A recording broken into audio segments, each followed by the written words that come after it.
하나님의 말씀은 사도행전 2장 1절부터 13절 말씀을 함께 합독하도록 하겠습니다. 오순절 날이 이르되 그들이 다 같이 한 곳에 모였더니 소련이 하늘로부터 급하고 강한 바람 같은 소리가 있어 그들이 앉은 온 집에 가득하며 마치 불의 혀처럼 갈라지는 것들이 그들에게 보여 각 사람 위에 하나씩 임하였더니 그들이 다 성령의 충만함을 받고 성령이 말하게 하심을 따라 다른 언어들로 말하기를 시작하니라. 그때 경건한 유대인들이 천하 각국으로부터 와서 예루살렘에 머물러 있더니 이 소리가 나되 큰 무리가 모여 각각 자기의 방언으로 제자들이 말하는 것을 듣고 소동하여 다 놀라 신기하게 여기되 보라, 이 말하는 사람들이 다 갈릴리 사람이 아니냐. 우리가 우리 각 사람이 나는 곳 방언으로 듣게 되는 것이 어찌 되느냐.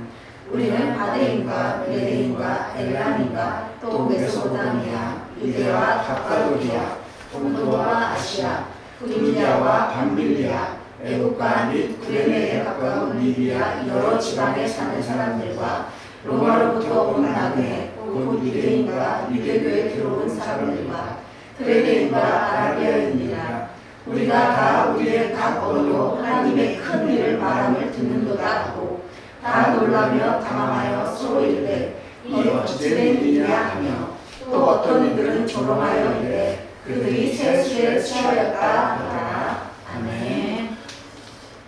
여러분, 오늘이 성령 강림 주일입니다. 성령 강림 주일을 맞아서 성령의 교통하심이라는 제목으로 함께 말씀 나눌 때 성령 충만한 은혜가 우리 모두에게 임하기를 축복합니다. 아멘. 사도행전을 기록한 사람은 누가인데 누가복음 사도행전 1장 1절을 누가가 기록하면서 이렇게 시작해요. 내가 첫 번째 쓴 책에서는 예수께서 행하시고 가르치시는 모든 일을 다 기록하였다. 즉 예수께서 활동하신 그때로부터 그가 택하신 사도들에게 성령을 통하여 지시를 내리고 하늘로 승천하신 날까지 모든 일을 기록하였다라고 시작해요. 그럼 누가가 첫 번째 쓴 책이 누가복음이죠. 누가는 누가복음에서 성령을 통해서 예수님이 어떻게 사역을 이루셨는지 어떻게 사명을 감당하셨는지를 자세하게 기록하였다고 말합니다. 그럼 누가복음에 나타난 성령의 사역을 간단하게 살펴보면 누가복음 1장은 무엇으로 시작하냐면 세례 요한의 탄생으로 시작해요. 근데 세례 요한은 태에서부터 성령 충만함을 받았다라고 기록해요. 그 다음에 나오는 장면이 처녀인 마리아가 잉태하는 장면인데 바로 예수님을 잉태하는 그 장면이 나오는데 바로 성령의 능력으로 잉태된 것이다 라고 기록해요. 이 장에 보면 시몬이라는 사람이 나오는데 이 사람을 소개할 때 어떻게 소개하냐면 성령이 그 위에 있는 사람이다. 성령의 지시를 받아 약속을 기다리는 사람이고 성령의 감동으로 성전으로 들어간 사람이다. 즉 성령의 감동으로 산 사람이라고 소개해요. 그리고 3장에 보면 예수님이 세례 요한에게 세례를 받으실 때에 하늘로부터 비둘기 같은 성령이 예수님 위에 머물렀다, 임하였다라고 기록해요. 세례 요한은 그것을 보고 이 예수님이 바로 우리에게 성령과 불로 세례를 주실 분이다 라고 소개합니다. 그런 다음에 4장에 가서는 세례를 받으신 이 예수님이 성령 충만을 받아 마귀에게 40일 동안 시험을 받아요. 그리고 성령님의 도우심으로 그 모든 시험을 이기셨다라고 기록합니다. 그렇게 성령의 능력으로 예수님은 갈릴리로 돌아가셨고 그 소문이 온 사방에 퍼졌다라는 기록이에요. 즉 예수님은 성령의 능력을 받아서 이제 갈릴리에 돌아가셔서 예수님 하나님이 맡겨주신 그 사명을 다 감당했다는 것이죠. 지금 누가복음에는 예수님의 모든 삶을 기록하는데 그것이 바로 예수님의 잉태와 출생과 성장과 사역과 죽음과 부활까지 승천까지 기록했는데 이 모든 것이 무엇으로 된 것이다? 성령의 역사로 된 것이다 라고 기록하였다는 것입니다. 그러면서 이제는 이 사도행전에서는 누가복음에 이어서 이 속편이죠. 예수님의 승천 이후에 그럼 성령의 사역이 어떻게 이 세상 가운데 나타나고 역사하는지를 기록하겠다는 것이지. 여러분 예수님이 승천하셨어요 하늘로. 그럼 성령의 사역이 이제 누구를 통해 이 세상에서 나타나고 역사하고 있을까요? 바로 예수님이 핏값으로 세우신 교회를 통해서죠. 그러니까 누가복음은 예수님을 통한 성령의 사역을 기록하였다면 사도행전은 교회를 통한 성령의 사역이 어떻게 구체적으로 눈으로 보여지고 나타나는지를 기록한다는 것입니다. 여러분 교회는 사람이 세우는 것이 아니에요. 성령께서 세우시는 것이고 성령의 능력이 나타나는 것이고 성령의 능력으로 사역하는 것이 교회예요.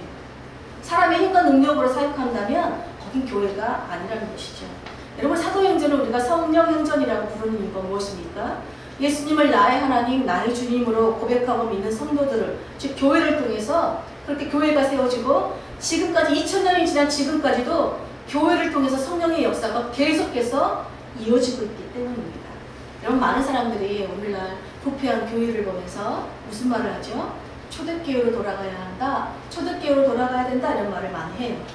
여러분, 초대교회가 어떤 교회이길래 왜 초대교회로 돌아가야 한다고 말할까요?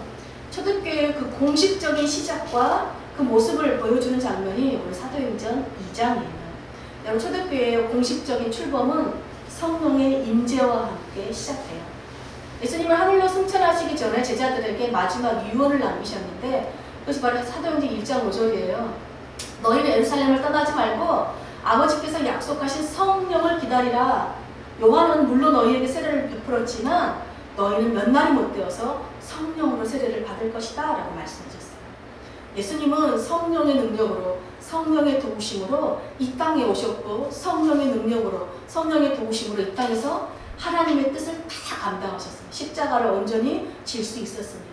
이제 예수님도 세상 가운데 제자들을 파송하세요. 보내시면서 이 제자들이 예수님의 증인으로 살 수 있도록 도우시는 성령님을 보내주시겠다고 지금 약속하시는 거예요.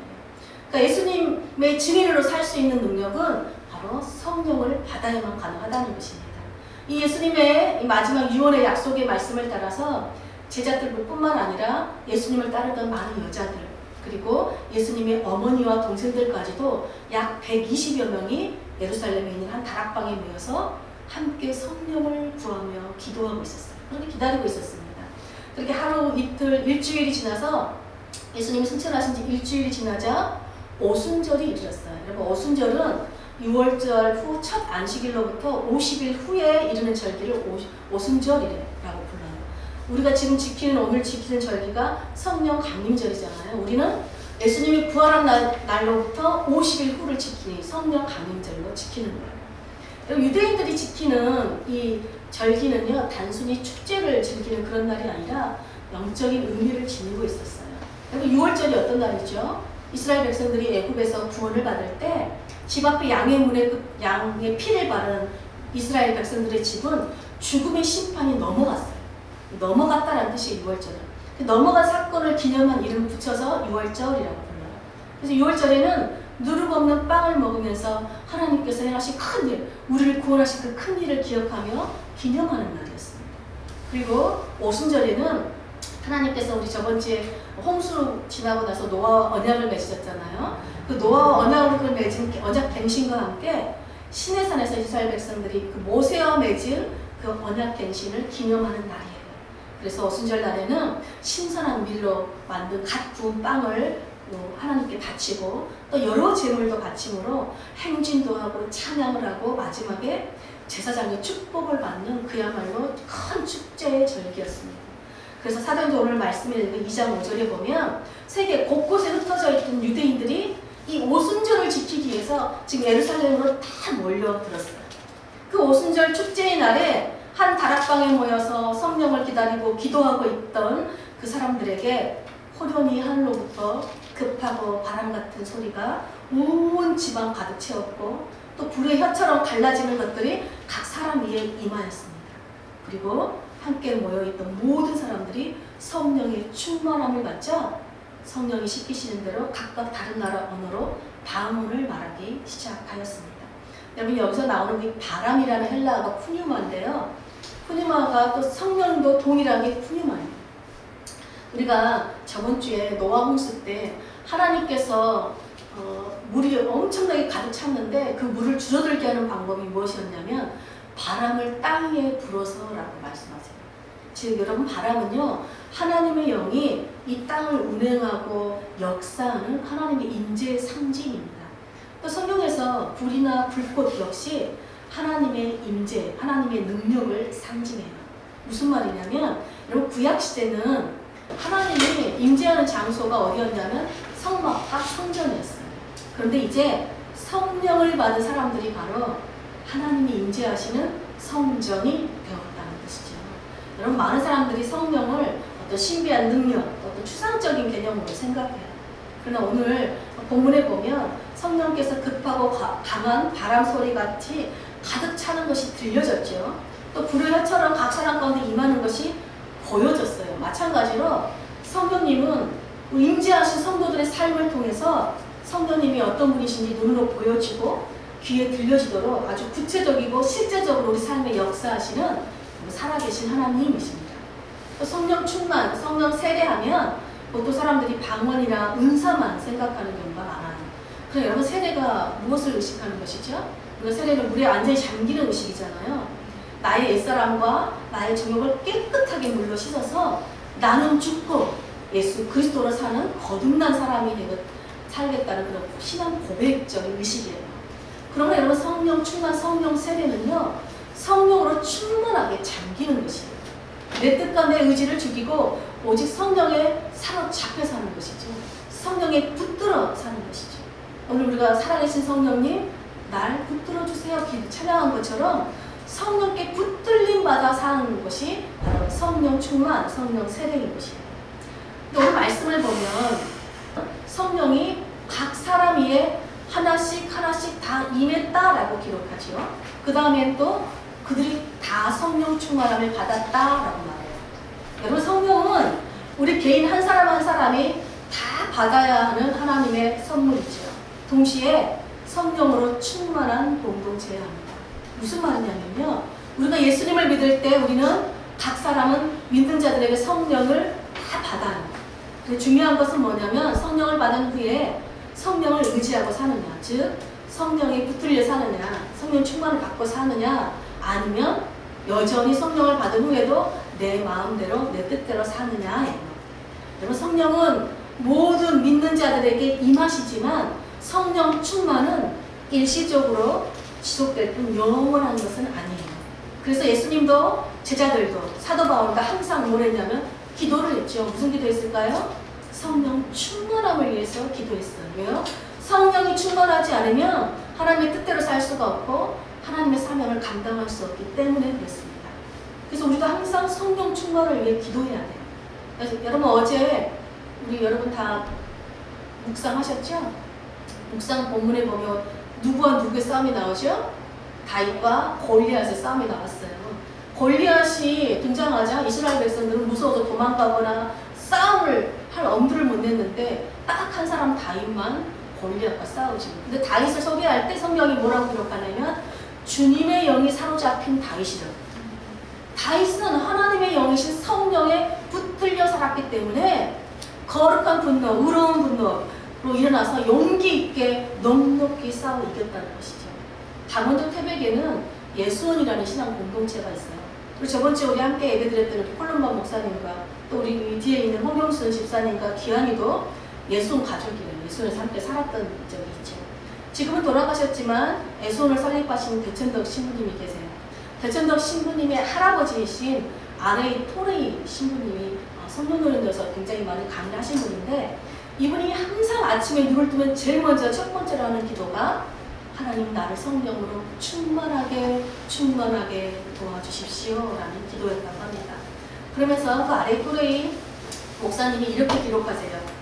나는 내가 성령 충만하다고 느끼지 않았을 때 말을 조심한다. 왜냐하면 성령 충만하지 않을 때 내가 하는 말은 종종 실수를 하고 실언을 하여 이웃들에게 상처를 입히기 때문이다. 또 나는 내가 성령 충만하다고 느끼지 않을 때는 어떤 중요한 결정도 유보한다. 내가 성령 충만하지 않을 때 결정을 하면 내 결정은 잘못될 수도 있고 믿지 않는 사람처럼 이기적인 결정을 할 수 있기 때문이다 라고 기록하셨어요. 여러분 아레이 토레이 목사님이 왜 매일 성령 충만을 구하고 왜 자신이 성령 충만한지를 점검하셨을까요? 바로 성령 충만한 삶이 하나님과 교통하는 경건한 삶이요, 다른 사람들과 올바르게 소통하는 삶이기 때문이에요. 바로 성령의 감동으로 사로잡혀야지 우리가 올바른 선택, 올바른 길을 갈 수 있기 때문입니다. 바울은 고린도 교회에 편지를 하면서 제일 마지막에 이렇게 축복하면서 편지를 마무리합니다. 우리 고린도후서 13장 13절 말씀을 함께 보겠습니다. 주보에 기록된 말씀 함께 읽겠습니다. 주 예수 그리스도의 은혜와 하나님의 사랑과 성령의 교통하심이 너희 우리와 함께 있을지어다. 이런 바울은 우리 마지막에 축도하죠. 이 바울이 이 말씀을 가지고 우리가 마지막 축도를 하는데 삼위 하나님의 이름으로 고린도 교회를 축복하면서 특별히 성령의 교통하심을 위해서 축복해요. 그래서 여기서 교통이라는 헬라어 단어가 코이노니아예요. 즉 교제, 교통, 사귐, 나누어짐, 참여함 이 모든 게 다 교통이라는 뜻이에요. 예수님은 성령 안에서 성부 하나님과 늘 연결되고 교통되어졌어요. 성부 하나님은 성령을 통해 성자 예수님과 항상 교통하시고 연결되어지셨어요. 즉 성부, 성자, 성령 하나님은 서로 교통하시고 하나를 이루시는 삼위일체 하나님이셨어요. 그래서 여러분 성령이 임하자, 성령으로 감동되자 성령을 받은 사람들에게 가장 먼저 나타난 변화가 뭐냐? 성령께서 말하게 하시는 대로 방언을 말하겠다. 방언에 방점이 되어 있는 게 아니에요. 여러분 성령께서 말하게 하셨기 때문에 방언을 하게 되는 거죠. 그러니까 방언은 뭐냐면 언어의 소통이 일어난 것이죠. 방언을 받자 다락방에 모여있던 사람들은 자기들끼리 방언을 한 게 아니라 밖으로 나가서 성령께서 말하게 하시는 방언을 말하기 시작했어요. 그러자 오순절에 아까 설명한 대로 각 나라에서 흩어졌던 여러 나라로 흩어졌던 사람들이 막 모이기 시작한 거예요. 우리 뭐 홍경선 집사님처럼 영국에서 오신 분, 또 콜롬바 목사님처럼 밴쿠버에서 오신 분, 여러 지역에 나라에서 온 사람들이 다 몰려든 것이죠. 그리고 그 땅에 살고 있는 유대인들 뿐만 아니라 유대교에 들어왔던 사람들 뿐만 아니라 다 살고 있었죠. 근데 그 사람들이 방언이 다 들리기 시작하는 거예요. 어떤 사람은 영어로 말하고 어떤 사람은 독일어로 말하고 다 말하니까 너무 놀라운 거죠. 아니 어떻게 이런 일이 일어날 수 있지? 너무 놀라운 것입니다. 오늘 본문에 언급된 나라들만 해도 15개 나라예요. 그러니까 그 모든 나라의 말을 다 알아들을 수 있는 언어의 소통이 일어난 것입니다. 여러분 우리가 인간을 사회적 동물이라고 불러요. 왜냐하면 태어나면서부터 죽을 때까지 서로 사람들과 관계를 맺고 소통하고 연결되어져 살아가기 때문에 그래요. 여러분 우리가 관계를 맺고 소통하는 방법이 언어죠. 언어가 제일 중요합니다. 근데 요즘 코로나 시대를 지나면서 요즘 시대를 이제 불안과 우울 시대다라고 말해요. 왜냐하면 지금까지는 컨택트가 됐어요. 연결이 되고 접촉이 되고 언제든지 대면이 됐는데 코로나 때문에 언컨택트가 됐어요. 비대면이 되고 비접촉이 돼요. 연결되지 않는 거예요. 그러니까 사람들이 소외감을 느끼기 시작하고 외로움을 느끼기 시작하니까 우울해졌다는 것이에요. 근데 여러분 혼자 있는 것과 외로움을 느끼는 건 전혀 다른 것이에요. 여러분 혼자 있어도 기쁘고 즐거운 사람이 있는가 하면 많은 사람과 함께 있는데 우울하고 외롭고 슬픈 사람이 있어요. 그 이유가 무엇일까요? 너무 중요한 것은 내 주변에 내가 얼마나 많은 사람들과 함께 있는가가 아니라 내가 그들과 소통되는가, 내가 그들과 연결되어져 있는가, 그들과 서로 어떤 감동과 교통이 일어나는가 하죠. 여러분 우리가 누군가와 교제하고 사귀고 소통을 한다는 것은 그저 밥 먹고 커피 마시고 그냥 이야기하는 것이 아니에요. 그 시간을 통해서 그 사람 안에 내가 들어가는 것이고 그 사람의 내 안에 들어오는 것이죠. 이런 걸 성경이 마음을 같이 하였다, 교통하였다라고 말하고 요즘 말로 하면 공감한다라고 말합니다. 공감할 때 우리가 어떻게 해요? 감동이 일어나죠. 아, 이 사람이 내 말을 들어주는구나, 내 마음을 알아주는구나, 내 마음속에 들어올 때 우리는 그때 감동이 일어납니다. 근데 여러분 우리가 관계 안에서 왜 계속 불통이 일어날까요? 바로 내 문제에만, 대부분 불통이 일어나는 그 중심에는 뭐가 있냐면 내 문제에만 사로잡혀 있기 때문입니다. 내 문제에만 사로잡혀 있는 사람들은 다른 사람들의 필요가 무엇인지 보이지가 않아요. 저 사람이 지금 무슨 생각을 하고 있는지, 요즘 어떤 어려움을 겪고 있는지 관심을 가지지 않습니다. 그냥 일반적으로 나는 상대방의 마음에 공감하지 않으면서 상대방이 내 마음에만 공감해 주기를 바라기 때문에 불통이 일어나는 것이죠. 소통은 서로 통한다는 뜻이에요. 부부가 서로 잘 통해야 부부관계가 형통하고 서로 불통이면 괴롭고 함께 살아도 우울하고 애롭고 불행한 것이죠.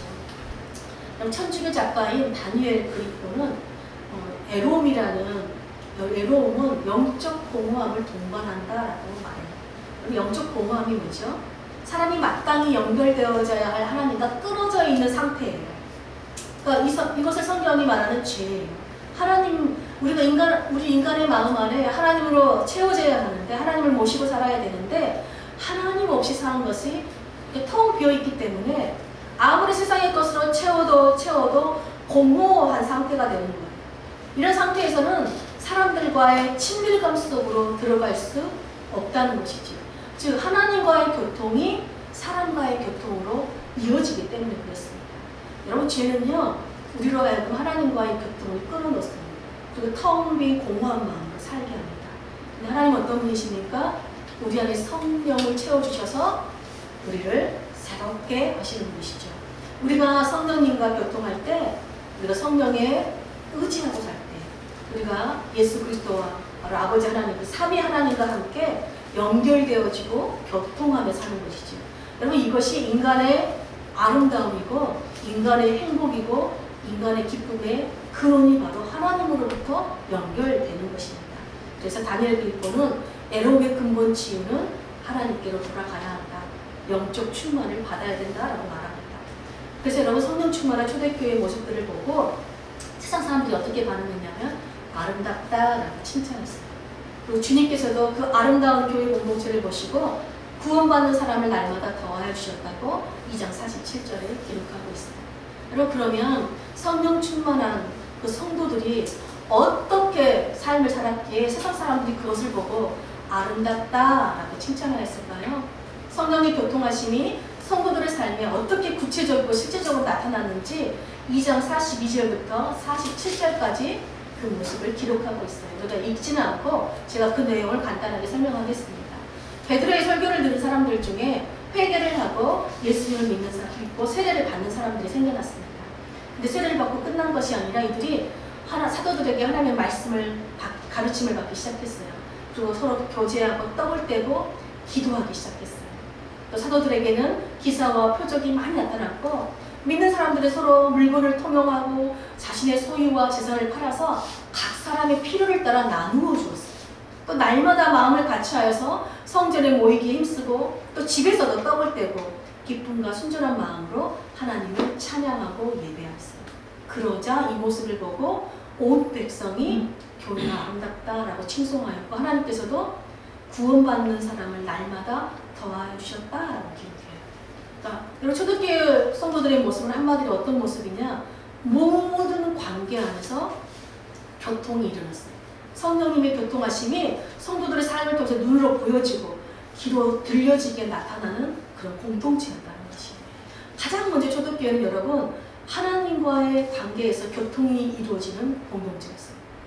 한 마음으로 성전에서 모이고 집에서도 모여서 예배하는 때, 여러분, 이미 성령이 임함으로 자신들이 성전이라는 걸 알았지만 전통적인 성전 제도를 쉽게 버리지는 않았어요. 물론 성전 제사 의식은 참여하지 않았지만 공적인 예배와 기도는 성전에서 참여하고 집에서도 함께 교제의 떡을 떼고 하나님을 예배한 것이죠. 오늘날로 하면 이런 것이에요. 우리가 오전 예배, 11시에 공예배를 같이 모였다가 식사를 한 후에 오후에 소그룹으로 모여서 서로 삶을 나누고 교제하는 것과 비슷한 형태입니다. 사실 많은 교회가 전통적인 예배를 고수하느냐 아니다 자율적인 예배를 드리냐는 걸로 서로 의견도 분분하고 많은 갈등이 있었죠. 초대교회는 이 두 가지 요소를 다 가지고 있었어요. 중요한 것은 공동체가 어떤 형식으로 예배를 드리냐보다 어떻게 한 성령 안에서 같은 마음으로 하나님을 예배 드리느냐라는 거예요. 초대교회는 성전에서든 집에서든 한 마음으로 기쁨으로 다 같이 하나님을 예배 드림으로 하나님과의 깊은 사귐의 교통이 이루어지는 기쁨이 넘치는 공동체였다는 것입니다. 둘째로 초대교회는 성도들과의 관계 안에서도 교통이 이루어지는 공동체였어요. 먼저는 사도들에게 말씀을 배움으로 사도들과 서로 소통하였고 성도들끼리는 서로 물건을 통용하고 자신들의 재산과 소유를 필요에 따라서 나누어주는 소통이 되었어요. 여러분, 한 성령 안에 있으니까 같은 마음이 되고 자발적으로 말씀을 배우고 자발적으로 삶을 나누고 자발적으로 재정을 나누는 역사가 일어나는 것이에요.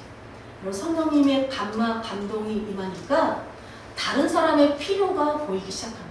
내 문제만 바라봤던 사람들이 다른 사람들을 마음을 관심을 가지기 시작했다는 것입니다. 다른 사람의 마음을 공감하는 능력이 생겼다는 것이죠. 마지막으로 초대교회는 세상 사람들과도 교통하는 공동체였어요. 여러분, 교회가 세상 사람들과 교통하는 방식이 뭘까요? 바로 전도예요. 성령 충만을 받은 사람들이 방언을 하게 되자 성령께서 그들을 교회 다락방에만 머물러 있게 하지 않고 밖으로 나가게 하셨어요. 밖으로 나가서 방언을 하니까 어떻게 했죠? 여러분, 제자들이 성령을 받기 전에는 어떤 사람들이었죠? 예수님이 죽으시고 문을 다 걸어 잠그고 있었어요. 밖으로 안 나가는 사람들이었어요. 두려워서. 그때 사람들이 성령 충만함을 받자 어떻게 됐어요?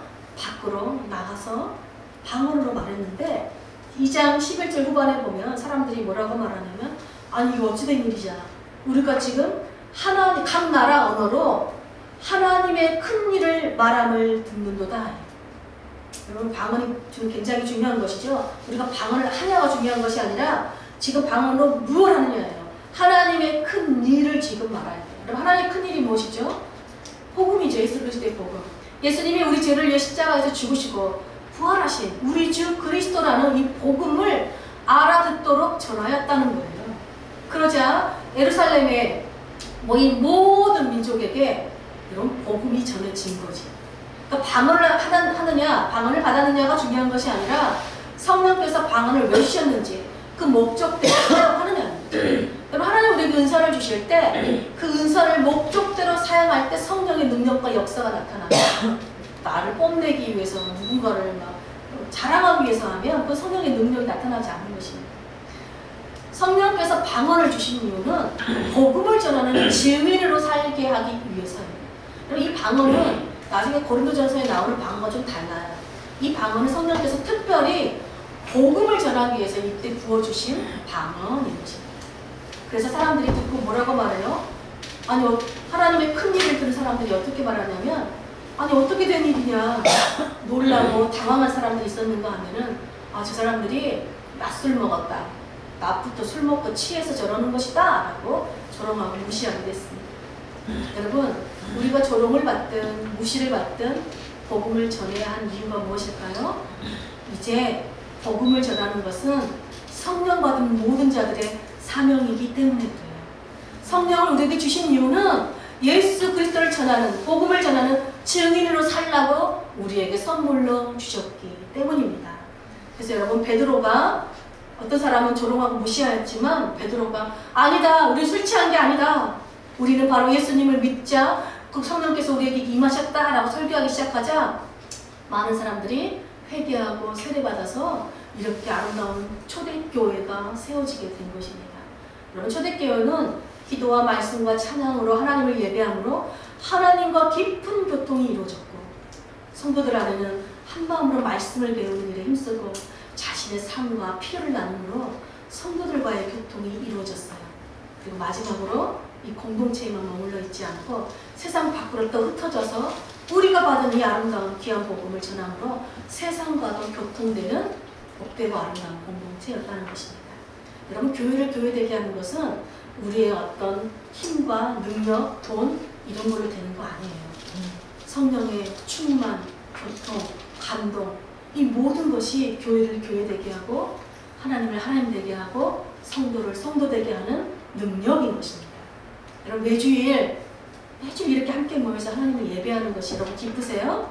네. 성도들과 떡을 떼고 말씀 배우고 삶을 나누고 필요를 나누는 것이 여러분 기쁘세요? 네. 내가 믿는 예수님을 다른 사람에게 전하고 알리는 것이 기쁘세요? 네. 그럼 여러분은 성령의 교통하심이 함께하는 성령 충만한 교회로 살고 있는 것입니다.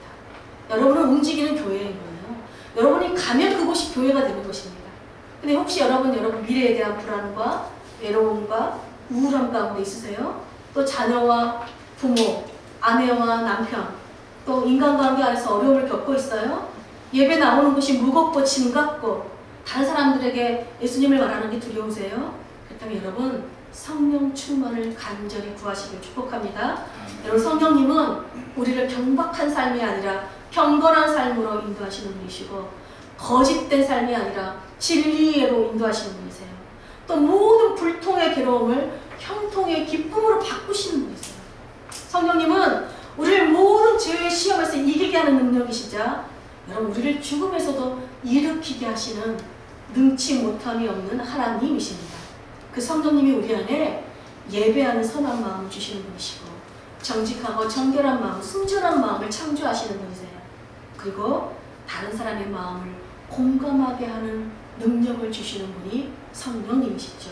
무엇보다 예수님을 전하는 믿음과 기쁨을 주시는 분이 성령님이십니다.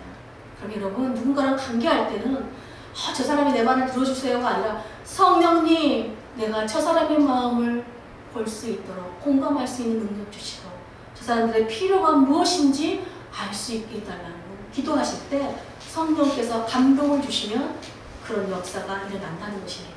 여러분, 무엇보다 성령님은 말씀 가운데 임재하시는 분이세요. 그리고 기도 가운데 임재하시는 분이시고 찬양 가운데 임재하시는 분이시고 전도할 때 임재하세요. 무엇보다 우리 모임 가운데 임재하시고 예배 가운데 충만하게 임재하시는 분이십니다. 그러므로 간절히 바라고 바라기는 사랑하는 늘 기쁜 공동체는 여러분의 모든 삶의 모임 가운데 말씀과 기도와 찬양과 예배뿐만 아니라 여러분의 삶의 모든 만남과 관계 가운데 성령님이 충만하게 임재하시기를 축복합니다.